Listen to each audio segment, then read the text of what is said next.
வணக்கம். இப்போ நம்ம பார்க்க போகிற டாபிக் என்ன அப்படின்னா கியூயிங் தியரி. அதில் நிறைய மாடல்ஸ் இருக்குது. நம்ம இதுவரைக்கும் பார்த்துருக்க மாடல்ஸ்னால் ரெண்டு மாடல் தான், மாடல் 1 and 3. மாடல் 1 வந்து single server infinite capacity, model 2 வந்து single server finite capacity. Okay, இப்போ இந்த ப்ராப்ளம் என்ன அப்படின்னா மாடல் 1 பேஸ் பண்ணது. அதில் இதுவரைக்கும் பார்க்காத ஒரு வித்தியாசம் இங்கே இருக்குது. அது என்ன, அது எந்த இடத்துல இருக்குது அப்படின்னு நம்ம சொல்கிறோம் அப்படின்னா அதனுடைய அரைவல் அண்டு சர்வீஸ் பேட்டர்னில் தான் கொஞ்சம் டிஃபர் ஆகுது அதனுடைய யூனிட். ஸோ அந்த ஒரு விஷயத்தை மட்டும் நீங்கள் சிம்பிளாக புரிஞ்சிட்டிங்கன்னா மற்ற விஷயங்கள் எல்லாமே ப்ரீவியஸ் வீடியோஸில் பார்த்த அதே விஷயங்கள் தான். பெருசாக அதில் நம்ம எதுவும் வித்தியாசப்படுத்தலை. ஓகே,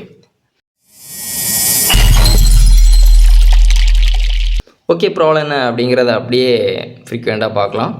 எ டிவி ரிப்பேர்மேன், அப்போது டிவி ரிப்பேர் பண்ணக்கூடிய ஒரு மெக்கானிக், அப்போ அவங்க தான் இங்கே server. Finds that the time spend on his job, அவருடைய ஜாபுக்கு அவர் ஸ்பெண்ட் பண்ணக்கூடிய டைமிங் வந்து எக்ஸ்பொனன்ஷியல் டிஸ்ட்ரிபியூஷன் எவ்வளோ நேரம் எடுக்கிறாரு, 30 minutes. அப்போ அவர் சர்வீஸ்க்காக எடுக்கக்கூடிய டைமிங் எவ்வளோ அப்படின்னா 30 minutes. அப்போ ஆட்டோமேட்டிக்காக நம்ம இங்கே எழுதிடலாம் பேரலாக மீன் சர்வீஸ் டைம். இங்கே கொடுத்துருக்க நமக்கு என்ன கொடுத்துருக்காங்க, mean service time, not a service rate. சரியா, இது ஒரு டிவியை சர்வீஸ் பண்ணுறதுக்காக எடுத்துக்கொள்ளப்பட்ட நேரம் 30 minutes.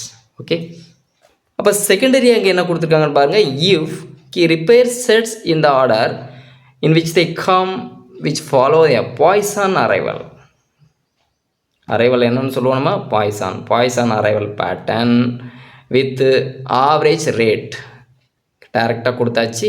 ஆவரேஜ் அரைவல் ரேட் கொடுத்தாச்சு. எவ்வளோ அப்படின்னா 10 per 8 hour day. புரியுது இல்லையா? அப்போ நமக்கு அரைவல் வந்து ரேட் டைரெக்டாக கொடுத்தாச்சு, சர்வீஸ் வந்து டைம் கொடுத்துருக்காங்க. ஆட்டோமேட்டிக்காக அடுத்து எழுதிடலாம். Mean arrival rate lambda is equal to 10 per 8 hour day.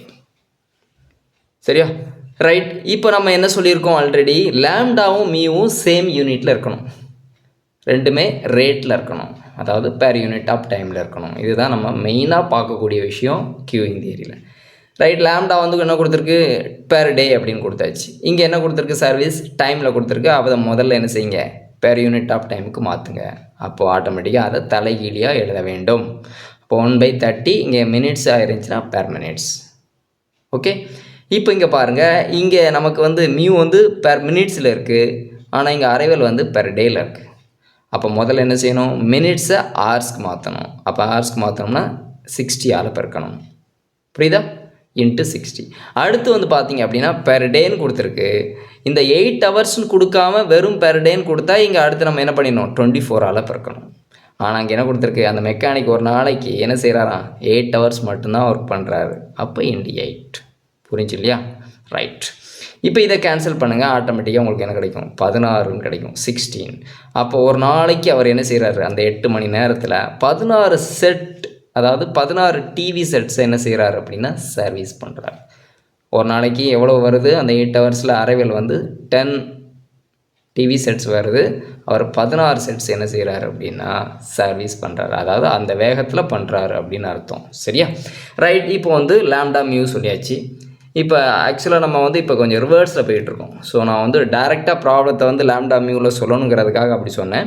இப்போ இங்கே வந்து பார்த்திங்க அப்படின்னா டிவி ரிப்பேர் பண்ணக்கூடிய அந்த மெக்கானிக்குங்கிறது தான் அவர் தான் சர்வர். அப்போ அவர் வந்து பார்த்திங்கன்னா ஏன் டிவி ரிப்பேர்மேன்னு சொல்லியிருந்தாங்க. அப்போ ஒரே ஒரு சர்வர் தான், சிங்கிள் சர்வர். அந்த ரிப்பேரிங் செட் இருக்கு இல்லையா, டிவி செட்ஸ், அது வந்து இவ்வளோ செட்டு தான் இருக்கணும் அப்படிங்கிறது நமக்கு ப்ராப்ளத்தில் கொடுக்கல. அப்போ ஆட்டோமேட்டிக்காக அதை எப்படி தான் எடுத்துக்கணும், இன்ஃபைனைட்னு எடுத்துக்கணும். ஃபைனைட் அப்படின்னா கண்டிப்பாக ஸ்பெசிஃபை பண்ணி கொடுத்துருவாங்க, இன்ஃபைனைட்னா எதுவுமே சொல்ல மாட்டாங்க. ஸோ அப்போ நம்ம அண்டர்ஸ்டுட். சரி, ரைட். அப்போ ஆட்டோமேட்டிக்காக சிங்கிள் சர்வர் இன்ஃபைனைட் கெப்பாசிட்டிங்கிறது எந்த மாடலில் டினோட் பண்ணுவோம், ஆக்சுவலாக மாடல் 1. அப்போ ஸோ அதுக்கான நோட்டேஷன் எடுத்துங்க. The given problem is MM1 infinite FIFO giving model. Right. So அப்போ இதெல்லாமே மெயினாக எழுதணும் ப்ராப்ளத்தில், அப்போ தான் நமக்கு அதுக்கான மார்க் கிடைக்கும். ஸோ நான் ஆல்ரெடி மெயினாக எப்போவுமே சொல்கிறவ தான், எடுத்தோடனே ரோ P0 எல்லாம் செல்க்யூ WSWQ எல்லாமே நீங்கள் ஃபைண்ட் அவுட் பண்ணிவிட்டு கேட்டிருக்க கொஸ்டினில் அப்படியே மேட்ச் பண்ணி விட்றலாம். ஓகே, இப்போ ரோங்கிறது நமக்கு தெரியும், மாடல் 1ல் லேம்டா பை மியூ. லேம்டா வந்து 10 சொன்னோம், மியூ வந்து 16 சொன்னோம். இதை நீங்கள் கேல்குலேட் பண்ணிங்கன்னா ஒரு 3 டெசிமல் பிளேசஸ் எடுத்துக்கோங்க. சரியா, அப்போ ரோவோட வேல்யூ கிடச்சிருச்சு. ஆட்டோமேட்டிக்காக பி நாட்டுங்கிறது என்ன சொல்லியிருக்கோம், நம்ம 1 மைனஸ் ரோன்னு சொல்லியிருக்கோம். சூப்பர். அப்போது இந்த வேல்யூவை இந்த ரோல் அப்ளை பண்ணிங்கன்னா இல்லை சப்ராக்ட் பண்ணிங்கன்னா நமக்கு என்ன வேல்யூ கிடச்சிரும், 0.375. அப்போ ரோ கண்டுபிடிச்சாச்சு, பி நாட் கண்டுபிடிச்சாச்சு. எல்எஸ் மாடல் 1ல் எல்எஸ்க்கான formula rho by 1 minus rho. அப்போ ரோ நம்ம கண்டுபிடிச்சி வச்சுருக்கோம் இல்லையா, அந்த வேல்யூ 1 மைனஸ் ரோ கண்டுபிடிச்ச வேல்யூவை எடுத்துகிட்டு நீங்கள் கேல்குலேட் பண்ணி பார்த்தீங்க அப்படின்னா என்ன கிடச்சிரும் உங்களுக்கு, 1.667 நம்பர் ஆஃப் கஸ்டமர் இந்த சிஸ்டம் எல்எஸ் அப்படிங்கிறது. ஸோ அடுத்து நான் என்ன செய்கிறேன் அப்படின்னா எல்கியூ கண்டுபிடிக்கேன். எல்கியூக்கு ஆல்ரெடி நம்ம தெரிஞ்ச ஃபார்முலா தான் எல்எஸ் மைனஸ் ரோ அல்லது லாம்டா பை மியூன்னு எழுதுவோம்.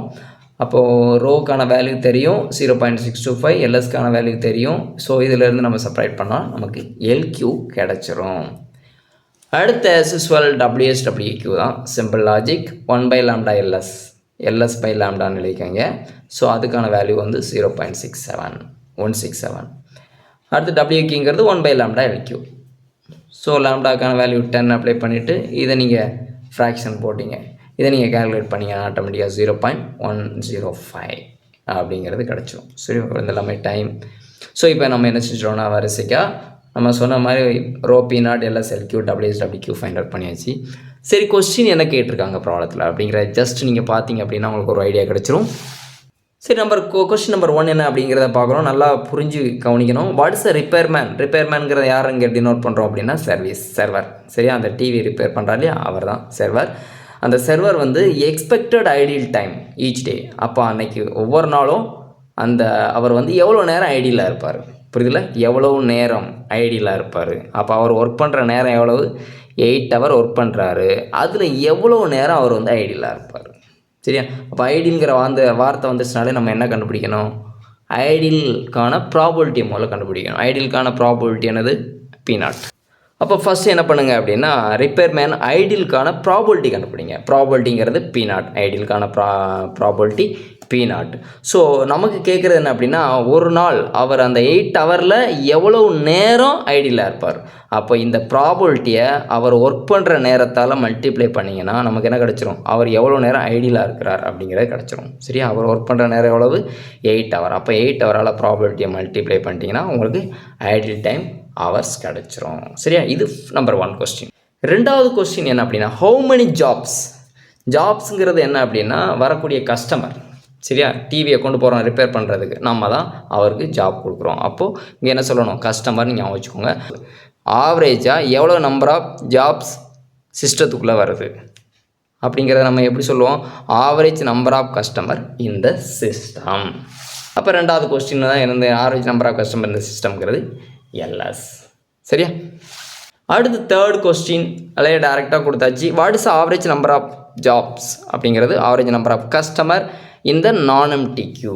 அப்போது கியூ வந்து இருக்கும்போது எவ்வளோ நம்பர் ஆஃப் கஸ்டமர் அந்த கியூவில் இருப்பாங்க, புரியலையா. அப்போது ஆவரேஜ் நம்பர் ஆஃப் கஸ்டமர் இந்த கியூ அப்படிங்கிறது வேறு, நான் எம்டி கியூங்கிறது வேறு. அதில் ஆல்ரெடி நம்ம என்ன செஞ்சிட்டோம் அப்படின்னா ப்ரீவியஸ் ப்ராப்ளத்தில் நல்லா தெளிவாக ஒரு எக்ஸ்ப்ளனேஷன் கொடுத்துட்டேன். ஸோ நான் எம்டி கியூங்கிறதுக்கு வந்து ஃபார்முலா வந்து எல்டபிள்யூக்கான வேல்யூங்கிறத வந்து பார்த்திங்க அப்படின்னா ஒரு நான் எம்டி கியூவில் எவ்வளோ நம்பர் ஆஃப் கஸ்டமர் இருப்பாங்க அப்படிங்கிறத சொல்லக்கூடிய விஷயம். ஆவரேஜ் நம்பர் ஆஃப் ஜாப்ஸ் இந்த நான் எம்டி கியூங்கிறது எல்டபிள்யூ. அதுக்கான formula 1 by 1 minus rho. 1 minus ரோங்கிறது பி நாட்டுக்கான வேல்யூவை எடுத்துகிட்டு இதை கால்குலேட் பண்ணிங்கன்னா 2.667. ஸோ நான் எம்டி கியூவாக இருக்கும்போது, அதாவது கியூ வந்து எம்டியாக இல்லாத போது எவ்வளோ நம்பர் ஆஃப் கஸ்டமர் கியூவில் இருப்பாங்க அப்படின்னா 2.667 நம்பர் ஆஃப் கஸ்டமர் வந்து இருப்பாங்க. ஸோ இதை வந்து பார்த்திங்க அப்படின்னா இந்த ப்ராப்ளத்துக்கான ஒரு பியூட்டின்னு சொல்லலாம். ஸோ நம்ம டிஸ்கஸ் பண்ண எல்லா விஷயமும் உங்களுக்கு புரிஞ்சிருக்கும் நம்புகிறேன். ஸோ இந்த வீடியோவில் ஏதாவது டவுட் இருந்துச்சுன்னா கமெண்ட் செக்ஷனில் வாங்க, அதுக்கான ஆன்சரோட நெக்ஸ்ட் வீடியோவில் சந்திக்கிறேன். நன்றி, வணக்கம்.